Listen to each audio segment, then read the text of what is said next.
கரும் மாறி உட்படும். ஆமா, ஸ்ரீதேவி யாரு?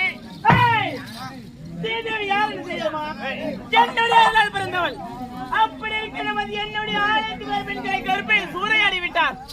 நான் உன்னை விட்டு விடுவேனா?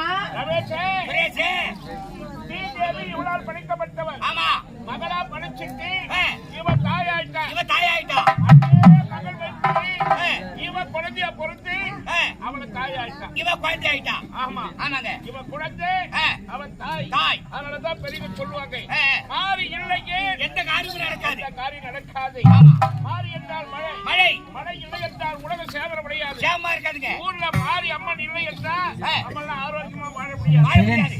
எத்தனை நோய் நொடிகள் வந்தாலும் அந்த அம்மா அந்த அத்தனை ஏற்றுக்கிட்டு நம்மளை வாழ வைக்கிறான். சீரி சிறப்போடு வாழ வைக்கிறான். அதே போல கல்யாணம் ஆகி 1 வருஷம் 2 வருஷம் குழந்தை இல்லாதவங்க அம்மன் ஆலயம் சென்று மனமுருகி, ஆத்தா இந்த குழந்தையின் வயிற்றிலே ஒரு மகளாவது பொருள் கேட்டோம்னா கண்டிப்பாக என்றைக்கு இருந்தாலும் அந்த தாயே அந்த குழந்தையின் வடிவில் வந்து பிறப்பா. குழந்தையா பிறப்பா. இது ஐதீகம். ஆமாங்க. அதனால ஸ்ரீதேவி இவ்வளவு படைச்சவன்.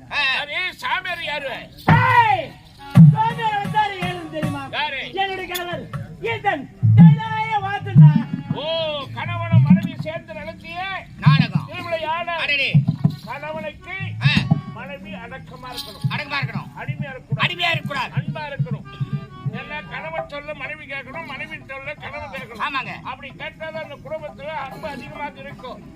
அதற்கு எழுத்த காட்டாக தான் சிவபெருமான் நிலத்தில் இனமாக கொண்டிருந்த இந்த தாயானவள் அவரை எதிர்த்து பேசியதுனாலே, ஏ சக்தி, உலகத்திற்கே தாயா இருக்கிற நீ என்னையே எதிர்த்து பேசிவிட்டாய்.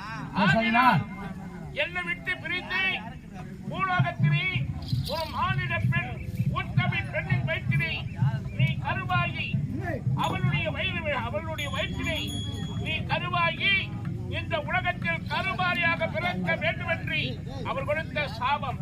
அந்த சாபத்தின் பலனா மானிட பெண்ணாகிய ஸ்ரீதேவியின் கருவிலே உருவாகி இவ மகளாவது பிறந்திருக்க. ஆமாங்க.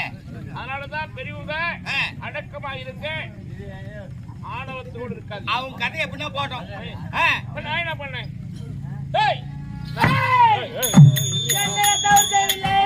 ஸ்ரீதேவி